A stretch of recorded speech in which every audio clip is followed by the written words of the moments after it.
Hello, everyone. In 1997, they came out with I Know What You Did Last Summer. A fantastic film. I really loved the first one.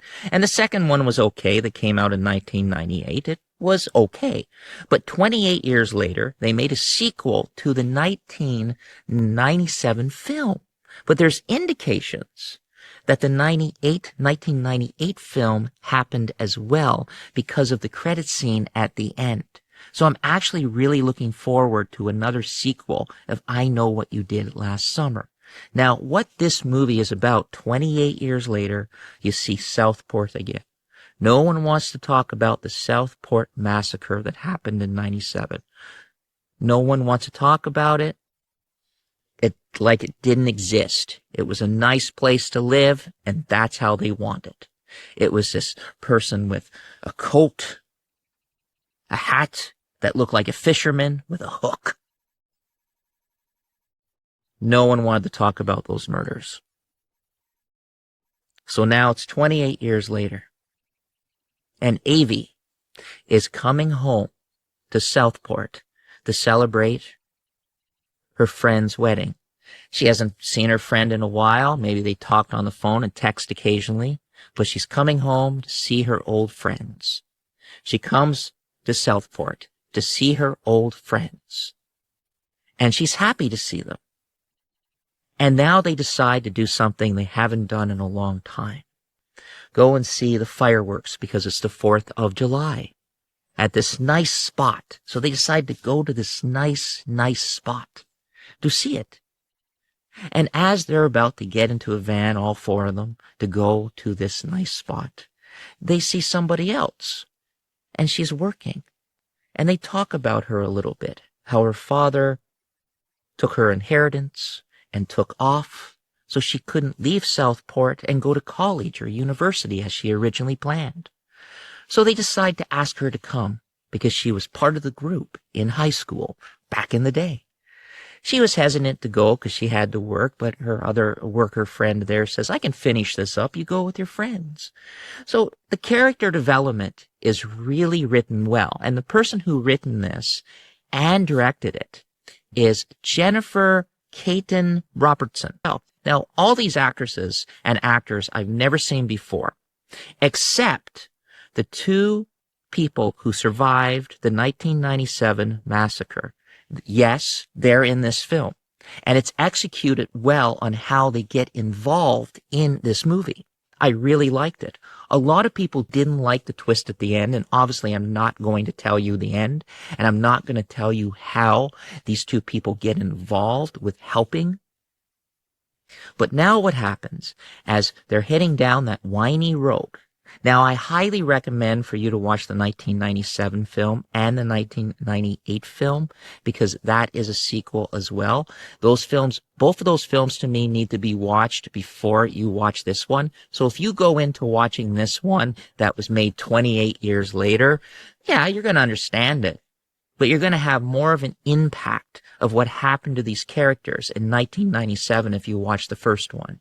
And there is a reason why you also have to watch the 1998 one too, because there's indications at the tail end of the credit scenes that the 98 film happened as well. They don't mention as much in the film because it didn't happen in Southport. The murders happened somewhere else. So those two films to me are a must to watch before you watch that. So you get to know the character developments and understand the two characters that survived during those two films. They made a third one, but it has nothing to do with the first two films in any way or shape or form. Nothing.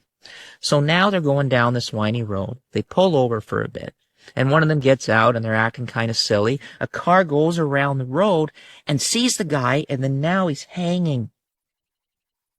He's hanging like this. They're trying to save him because it's their fault. It's the guy's fault that he was in the middle of the road. He swerved to not hit him. So he's trying to save his life.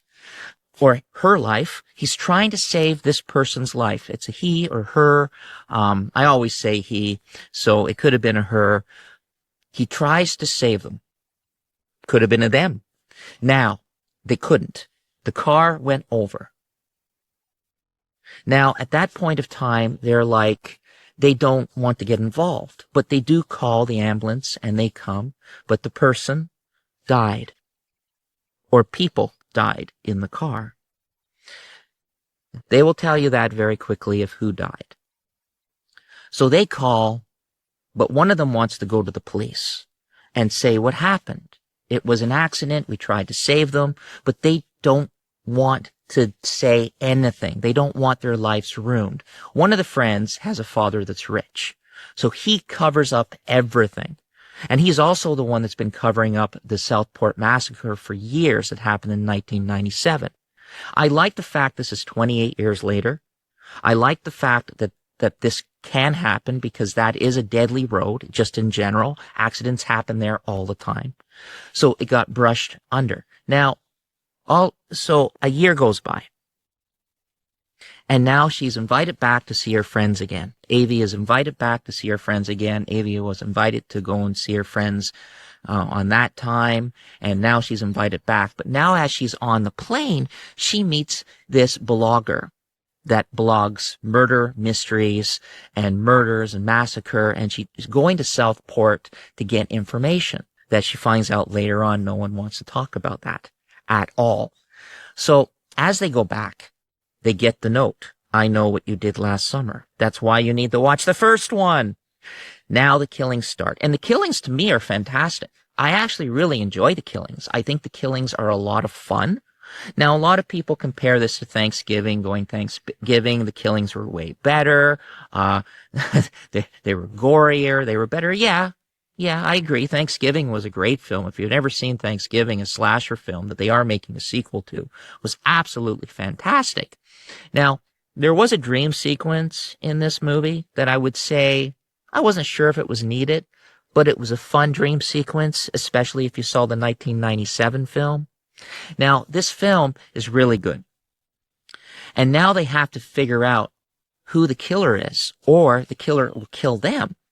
That's how the other people get involved. They figure that if they go to the original people who survived this incident, this man with a hook, they might be able to survive. Killings are brutal. To me, some of the killings are brutal. And the storyline is really good. And then the twist, I liked, where most people didn't. Now, it only has a 5.7 on IMDb. And on Rotten Tomatoes, maybe I've already said this, a 39%, and I don't know why. She did an amazing job directing this. She's a wonderful actress. All these other actresses are new they have been in other things, but I just haven't seen them. I like them. I like the dialogue. I like the way it was filmed. I like the cinematography. It went by so quickly. There was 2 people in the cinema that jumped up and said, "This sucked," and walked out. Don't know why. I liked it. When I walked out, some other people liked it. So maybe I only talk to people that actually like it when I walk out. They were actually sitting next to the people that were mumbling and grumbling, saying, "This sucks." There was plenty of killings. There always could have been more, because that's why you go to a slasher film. Personally, I give this an 8 out of 10. I thoroughly enjoyed it. I thought it was a fun and entertaining movie. I didn't really have any issues with it. Some people are tearing it to pieces and all that. Maybe, you know what? I give it an 8.5 out of 10. I really enjoyed it. It was a fun movie to see a slasher film. I hope they make a sequel. Stay for the credits scene.